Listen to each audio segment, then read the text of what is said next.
Madam Speaker, our policy toward Cuba should be one area where Democrats and Republicans can find common ground. There are not many communist countries left, but let's consider that when it came to the old Soviet bloc or China and Vietnam today, we have agreed on the basics. We all differ with their human rights practices, and we say so. We stand up for our security interests. We cooperate when we can. We support trade and citizen contact because they are good for our economy and they increase our influence. In this vein, let me praise a few Republicans. President Nixon for opening to China. President Ford for the Helsinki Accords and the principle that people and information should flow freely across borders. President Reagan for vastly expanding engagement with the Soviet Union and its people. These are big achievements, none of them terribly controversial. But Cuba is an exception. Only with Cuba do we regulate our own citizens' contact.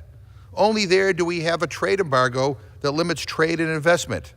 6 decades of embargo, a virtual lifetime of foreign policy failure. President Trump clearly realized this as a candidate when he supported President Obama's opening to Cuba. It was a good idea to bring Cuba, quote, into the fold, end quote, he said. Later, he changed his view. Now led by his White House staff, he wants to respond to Cuba's support for the government of Venezuela by increasing U.S. economic sanctions against Cuba. This is a mistake. It will do nothing to change Cuba's conduct. It will not improve the situation in Venezuela, and it will harm American interests. Specifically, he is considering allowing Title III of the Helms-Burton Act to go into effect.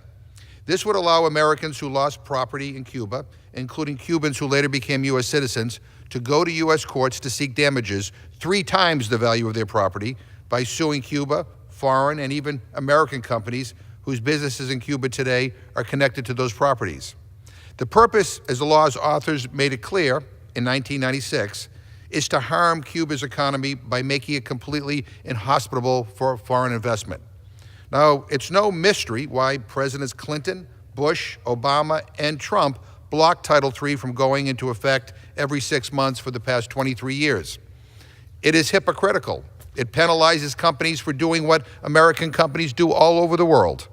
It is contrary to international law, which recognizes the right of expropriation and requires compensation. It is an extraterritorial sanction that guarantees a response from our trading partners like Canada, Spain, and the EU, including complaints at the World Trade Organization. And if you care about agriculture, be warned.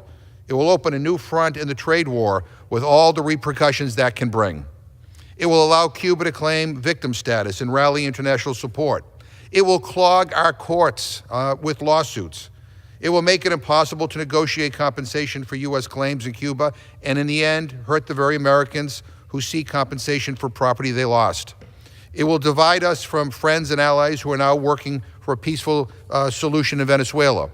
And it will guarantee that new investment in Cuba will come from the Russians, Chinese, and others who are hostile to the United States and whose state-owned companies can't be sued in U.S. courts. Once again, the U.S. will be pursuing a strategy that has failed over and over and over again for absolutely no good result. Madam Speaker, there is a better way that deserves vocal bipartisan support. Look, we should continue to press Cuba on human rights. With our Latin American and European allies, we should challenge Cuba to play a constructive role in resolving the crisis in Venezuela, as it did in the Colombia peace process. There are positive changes in Cuba to support. There is growing internet access, and there is more political space for Cuban citizens.